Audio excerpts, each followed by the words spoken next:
মহান আল্লাহ সুবহানাহু ওয়া তাআলা কুরআনে কারীমের মধ্যে ইরশাদ করেন, বিসমিল্লাহির রহমানির রহিম, ওয়া ক্বাদা রাব্বুকা আল্লা তা'বুদু ইল্লা ইয়্যাহু।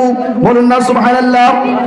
আল্লাহ সুবহানাহু ওয়া তাআলা পৃথিবীর মানুষদেরকে বললেন, ও আমার বান্দারা, তোমরা শোনো, তোমাদের জন্য আমি আল্লাহ একটা নির্দেশনা দিলাম।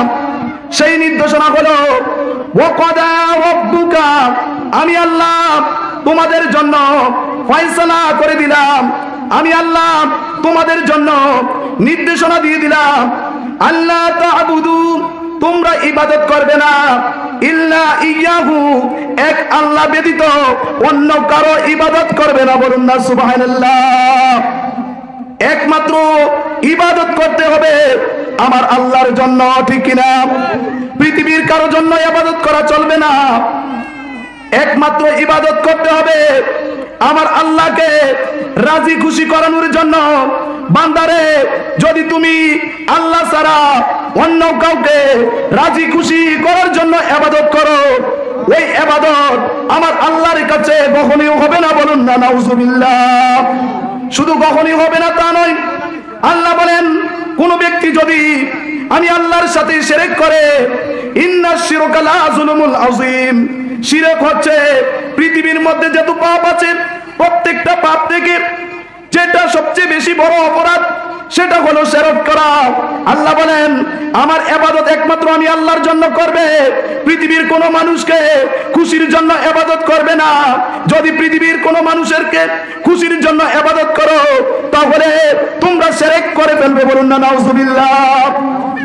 আল্লাহর হাবিব বলেন, যতগুলো পাপ আছে প্রত্যেকটা পাপের ক্ষমা হবে, কিন্তু যারা আমার আল্লাহর ইবাদতে শিরক করে ওই পাপের ক্ষমা হবে না। বলুন না নাউজুবিল্লাহ।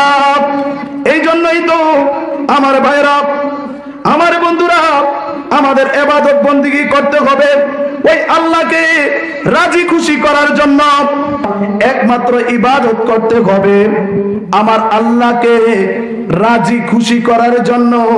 আল্লাহ প্রথম নিজের হকের কথা বললেন, দ্বিতীয় নাম্বার আল্লাহ বললেন ওয়াবিল ওয়ালিদাইনি ইহসানা। বলুন না সুবহানাল্লাহ। তোমরা তোমাদের আব্বা আম্মার সাথে ভালো আচরণ করবে। এক সাহাবী আমার নবীর দরবারে আসলো, আসার পরে বলল, ইয়া রাসূলুল্লাহ, ইয়া হাবিবাল্লাহ, নবী গো, আমি জিহাদ এবং হিজরতের জন্য আপনি নবী মুস্তাফার হাতে সওয়াবের নিয়তে আমি বায়াত গ্রহণ করতে চাই গো নবী। আমার নবী বলেন, ও আমার সাহাবী,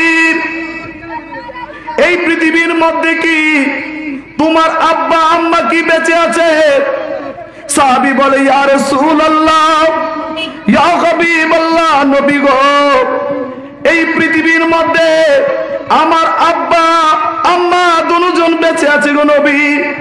আমার নবী বললেন, ও আমার সাহাবী, তুমি হিজরত করতে হবে না, তুমি জিহাদ করতে হবে না, তুমি যাইয়া একটা কাজ করো, তোমার বাড়ির মধ্যে তোমার আব্বা আম্মার সাথে ভালো ব্যবহার করো। বলুন না সুবহানাল্লাহ।